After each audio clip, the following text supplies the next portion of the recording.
afternoon, everyone, and welcome back to another episode of What the Why with Barbara Ann on RVN Television.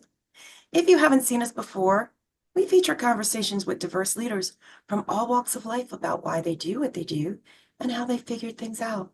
Whether you are sick and tired of feeling sick and tired, or you feel stuck and want to get unstuck in your company, job, or life, all of our guests have something in common with you. At some point, they may have felt similarly, and today's no exception.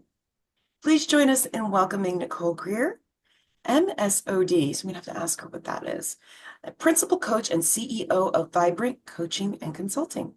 Nicole helps individuals, corporations, government entities, and nonprofits become the people and entities they were created to be by defining and fulfilling a mission to work better in teams and exemplifying excellent leadership. Using organization development principles, transcendent leadership programs, and coach training, Nicole gives foundational tools, uncommon wisdom, and an advantage in the marketplace. For the past 2 decades, Nicole's been a coach, organizational development consultant, master of first impressions, and leadership trainer in the many facets of business.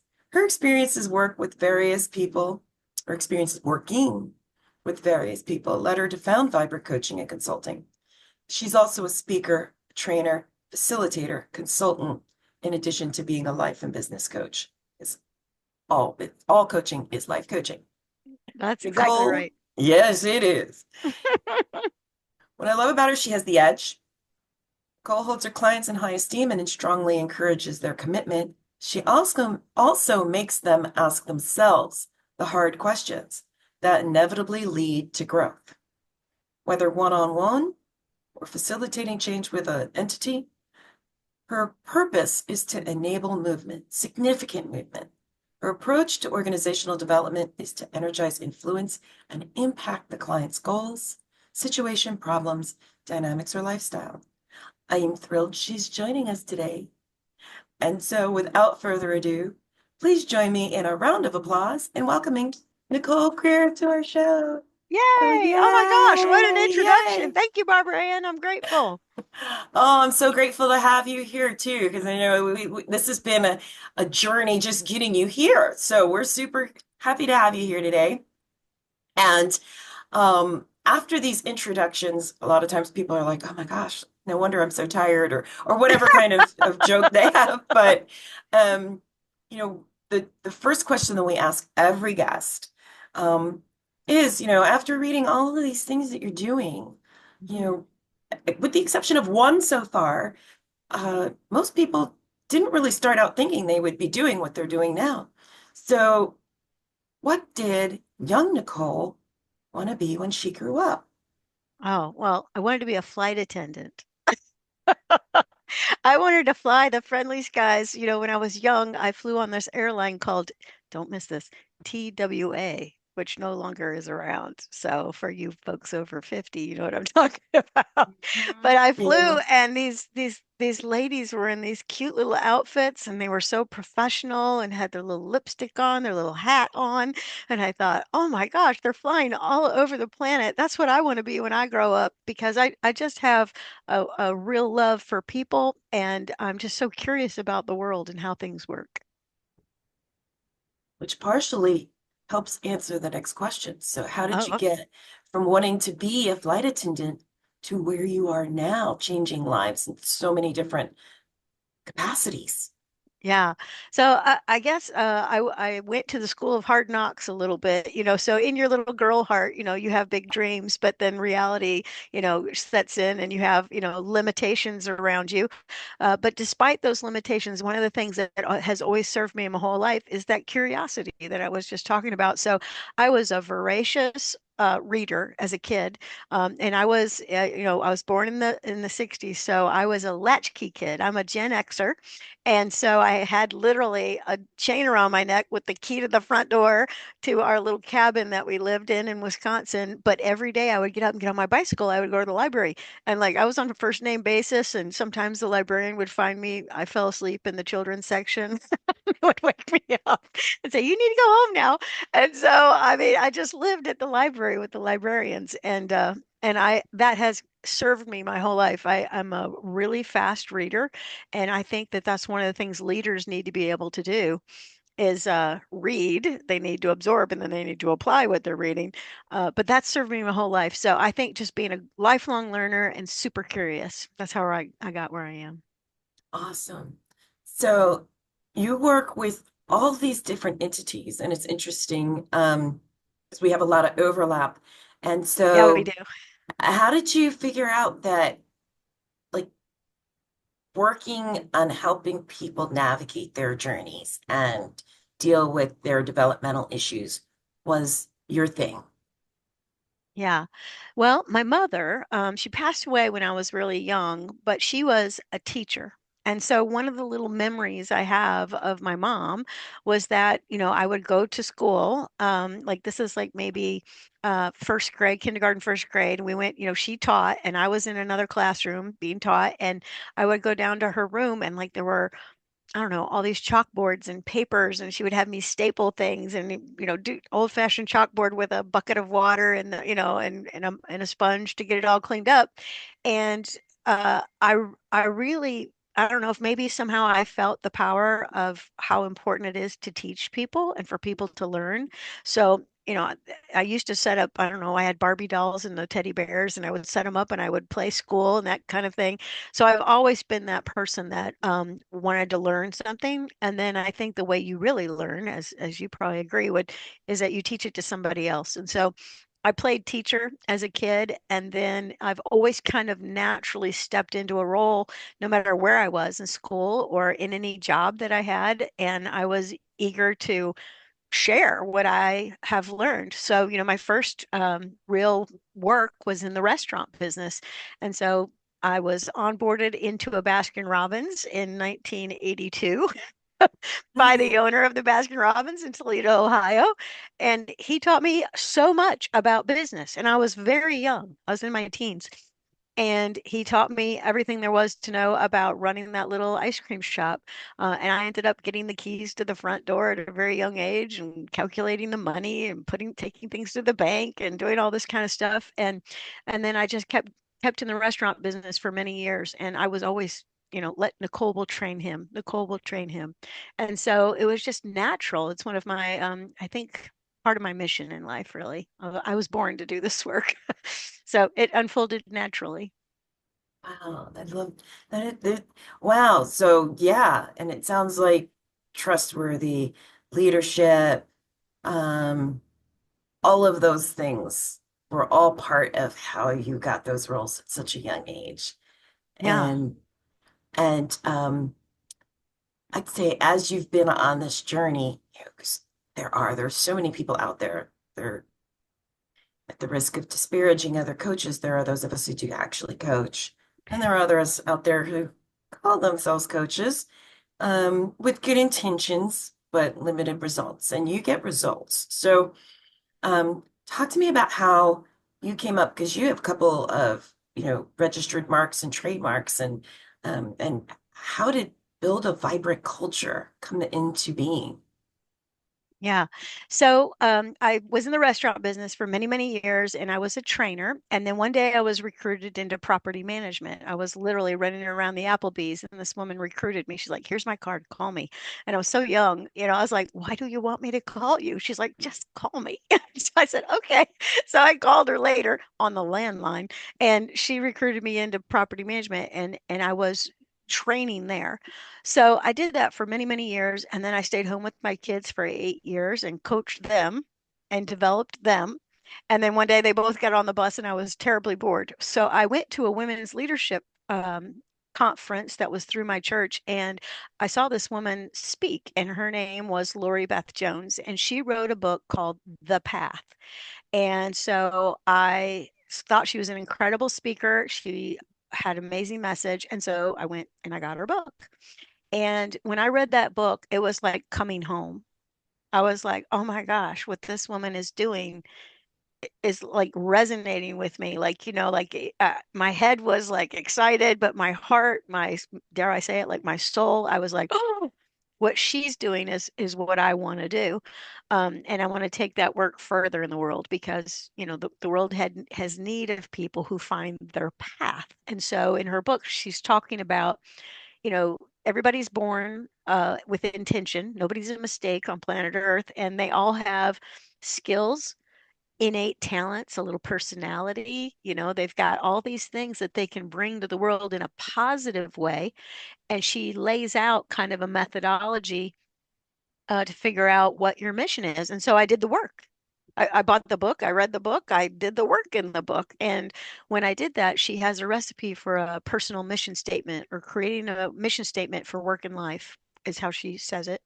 And so I have a mission statement, and it was Nicole Greer's on a mission to energize, impact, and influence people to lead a more vibrant life.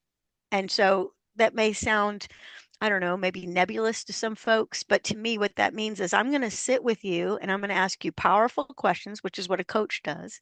I'm going to listen actively, which is what a coach does. And then I'm going to use that curiosity I've been talking about since I got on this Zoom with you, uh, to to follow the energy to help you discern, which is different from think about or choose. I'm going to help you discern your path forward. So that's kind of how it all unfolded. And I think coaching, people misunderstand it. I don't think they really know what it is still. Um, but it's a partnership in a creative, thought-provoking process where people improve their personal and their professional lives. That's the definition from ICF, International Coaching Federation, which I know you're very familiar with. So, I want to help people think and discern their way forward. That's what I want to do. Ah, so well said. Yes. Yes. Even other coaches out there, if you're watching this, yes. That's Ditto, it right there. exclamation point. That's it. I mean, you are so right on just ditto on all of that. And and what's so great is that um there's room for both of us. Like, Oh, like, I, I, 100%. like I've actually had people that are like, well, why would you have a coach on your podcast? Why would why would you go on somebody's podcast? Why would you have a coach on your show? I'm like, um, Burger King and McDonald's do pretty well across the street from each other. Wendy's is usually catty corner to them. I'm like, That's right. there's lots of different ways of delivering really great stuff. And and it sounds like as part of your journey, and something I can also empathize with, you mentioned the school of hard knocks. There's been some challenges along the way. So what would you say is to the extent you're comfortable, what would you say is one of the greatest challenges that you've overcome on this journey? Yeah. Well, I just think in general in life, I had a single father, and he tried his best, but he never had a coach, if you know what I mean. So he had a lot of behaviors and habits, and I don't think he did a lot of self-assessment. I don't think he thought long term about, how will this decision impact my future, or what I like to call more vibrant future might look like. I think he was just trying to get through the day, you know. And so while that's the school of hard knocks for me, as I lived around that, I think I was just lucky or blessed because I'm like, I'm not living like that. I'm not going to let things unfold, and I'm not going to live paycheck to paycheck. I'm not going to do that. I'm going to figure out how to make some money and get some stability in my life. I learned from a bad example, although I loved my father and he loved me. Yeah, it's interesting because I'm sure this comes up a lot. Our parents did the best they could with the information they had. That's exactly right. And Hmm. sometimes I'm like, wow, it's amazing that, that it could have been even worse in some instances. They did everything they could to correct. And so it's awesome that you can acknowledge both sides of that. That, Oh, that 100%. Yeah, I mean the guy, I never went hungry. I always had clothes. I always had, brand new tennis shoes at the beginning of the school year. And I had it okay. It was okay. But I think that there was a lack of realizing potential. And really, again, that's what coaches do. And when you said, can Burger King and McDonald's be across the street with Wendy's on the catty corner? The answer is yes, because if you just think about how many humans are on planet Earth, I mean, there's billions. So, so what we need to do is just like think about it for a second. What if every single person on planet Earth had a mission statement and looked at what's possible in their life and then took action steps to make the possible probable? It would be a whole different world. Yeah. So that's why we have to talk about coaching together. Us coaches get together and talk about coaching. That's why right there. And that is, believe it or not, the perfect point for us to go into our commercial break. So, Okay.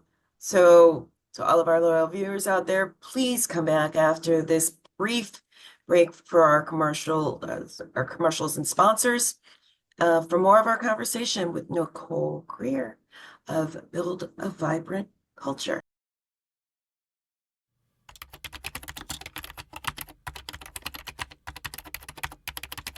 Welcome back to What the Why with Barbara Ann and today's special guest, Nicole Greer of the Build a Vibrant Culture. And wear multiple hats across multiple industries, podcasts, you name it. She's doing it. Um, so tell us about, to the extent you can, some of the successes that you've had with helping individuals or companies navigate the challenges of rediscovering that perfect little person that was born to be and somehow along the way lost their compass. Yeah, yeah. So I'm going to talk about a client, but I'm going to name her, let's name her Trish. So when I met Trish, she was very overweight, and knew it, and really didn't realize how she got there. And she forgot how talented she was and forgot the potential that was inside of her. And because of maybe past successes, maybe it was over. That I mean, like I already did what I was supposed to do. But uh, here's the thing I want to say about coaching is I asked her lots of powerful questions, and I found out that she was a graduate of West Point. But you would have never known it talking to her for the first 10 minutes. That she was a diving champion at West Point. She was an engineer, which is no joke. And she got her engineering degree at West Point with all the gentlemen. So I mean, just one challenge after another she's overcome in her life, but she was in a really bad spot. Now, here's the power of coaching is that she had a safe space to explore the way she thinks, the what she believes, and to articulate like a bigger, better future, and then articulate the what I call the next right steps to get there. And that's really what coaching is. Now, I didn't do nothing except ask the questions and hold the space and listen.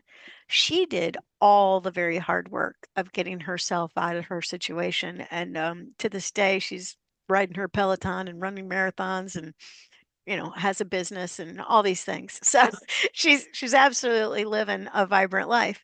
But oftentimes we don't have, a partner, which is our definition from ICF, to sit with who will advocate that we can in fact do it, but also won't allow us to kind of wallow in our stuff. Because the way that we look at things in coaching is there's a past, there's a present, and there's a future. And the past is important because we want to pick up any lessons we've learned from the past. Like I said, like I watched my daddy and I was like, this is not what's going to happen to me. I'm not going to have that situation.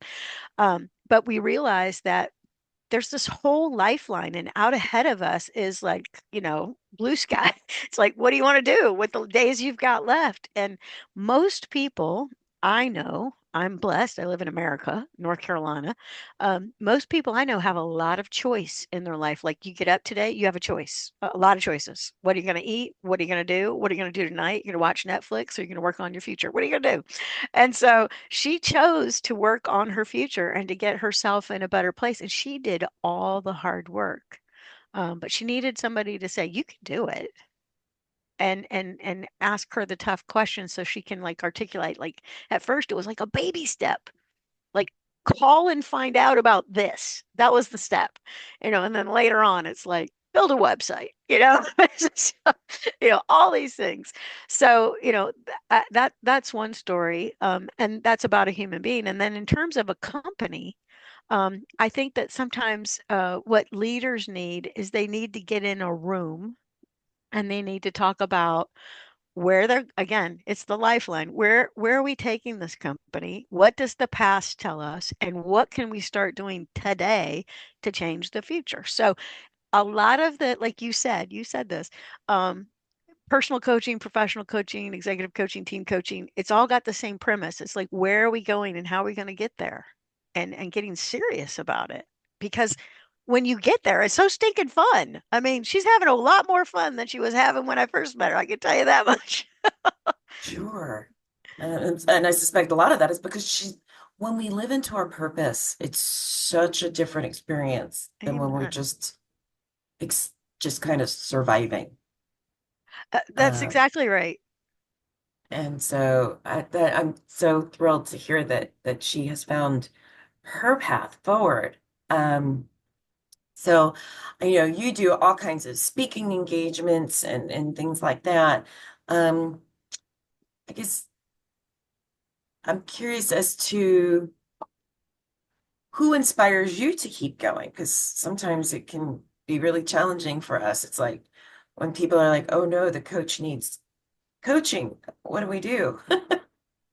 Right. Well, I actually have a coach, so I would be kind of hypocritical if I didn't have a coach. I'm sitting here talking about how important it is. So I have a coach, and that coach sits down with me, and we have meetings, and we talk about what are you working on, where are you going to go, and what are you going to do with this one wild and wonderful life, and not deciding to like coast. So like I'm 58 years old. And I have a lot of energy, and I think it's because I'm looking forward to what is going to happen as a result of the work that I do. And I have a big picture. I don't have a job. I mean, you could say your job is coaching, your job is training, your job is doing HR audits, whatever. But I don't see it as a job. Like when I sit down with a client, I see it as helping planet Earth. I mean, some people might be like, that's a little overstated. I don't think so, because when you help one other person realize their potential and they start living into it, that's creating a little pocket of positivity in the planet. And here's what I know: if you watch the news, we need pockets of positivity. And so being able to enable people to move forward in that way. I was speaking at an event a week ago, and this guy comes up to me afterwards, and he wasn't particularly like outgoing during the event. It was a training event, and he didn't say a lot, but like he came up afterwards and he said to me, he said, "I could listen to you all day." And I thought, you just did listen to me all day. But what his point was is that he needed to hear, I'm a leader and I have these direct reports. And they don't need to just know what to do, they need to know the why. And he personally, what he was told in that meeting is that he needed to develop those people for a couple of reasons. One, to make his life easier. What's it like to have a very well-trained team? Fantastic. And secondly, because that's really his mission. You've been put into a leadership position so that more people can lead, because we need good leaders. And so it's a very holistic, maybe even like I don't know, dare I say it, like it's a spiritual thing. Like I believe that's my purpose. That's my belief.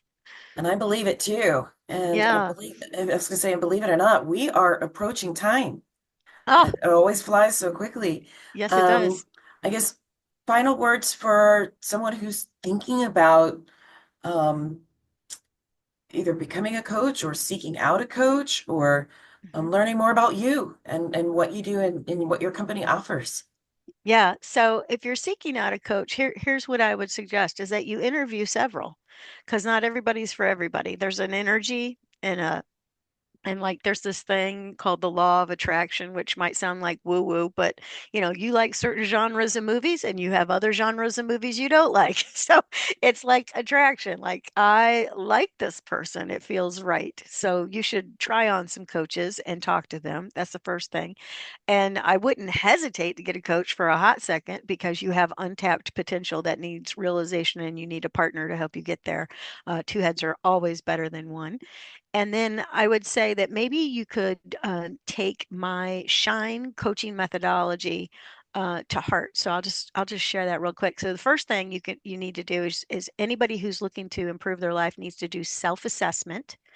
They need to look at that's the S in Shine. The H is habit work. You have a set of habits today that either enable you or disable you from moving forward. You have the I in Shine, which is integrity. So the way you move forward beautifully in the world is being an upstanding man or woman of integrity. So you need to look at the quality of your character and work on your character traits. Am I optimistic? Am I generous? Am I disciplined? There's a lot of characteristics there. I'm working on all of them. Then there's next right steps. If you can't set like a big goal for, 10 years from now, what are you going to get done today? Like, just pick something to start on. So always having a next right step every single day. And then working on your energy. And people have six energies and they're like, what? I thought I just had energy. No, you've got six. So there's intellectual energy. What do I need to learn? Emotional energy, how do I want to feel in this world? I can affect my own emotions and I can affect the emotions of others. It's called emotional intelligence. Then there's spiritual energy. What do I believe about life? What do I believe about the world? What do I believe about my future? What do I believe about work? Get a good belief system in place. Then there's physical energy. We all know if we feel better in our bodies, we do better work. Social energy, it's like, who do you know? Who do you know could help you? How's your network? Is your network good? You need a network. You can't do this life alone. And the final one is money. If your money's all messed up, it's really hard to live a vibrant life. So you got to get somebody to help you. You got to get a consolidation loan with a good interest rate and talk to a financial planner and get your stuff together. So those are five things right there that you can do. And if anybody wants to learn more about that, they can go to vibrantculture.com. That's the best way to get a hold of me. You can even book a little session with me to talk to me. Awesome. Thank you so much for being here and sharing with our audience. And you heard her, you know where to find her That's at right. vibrantculture.com. Um, so as we wrap up, we've had fabulous guests. We've got additional fabulous guests. Oh, also don't forget to check out on Vibrant Culture. Nicole also has a podcast. So, Yeah. um, but in addition to our other upcoming guests, they are all ages, industries, backgrounds, different challenges, different places in life, all figuring out what their purpose is, and we want to learn about it. So please tune in again to learn and be inspired about how they did what they did and how you can achieve what you set your mind to by overcoming the fear of change or failure. And if you miss all three seasons of our show are available on the What the Why page of RVN Television's website. You have so many viewing choices these days, so thank you very much for tuning in, and please tell a friend or colleague about us. And also please remember, whatever changes you may be looking to make in your company, your career, or your life, please join us for more informative and illuminating conversations with guests such as Nicole, who navigated and overcome whatever challenges might have been in their paths to find their purpose and to live it.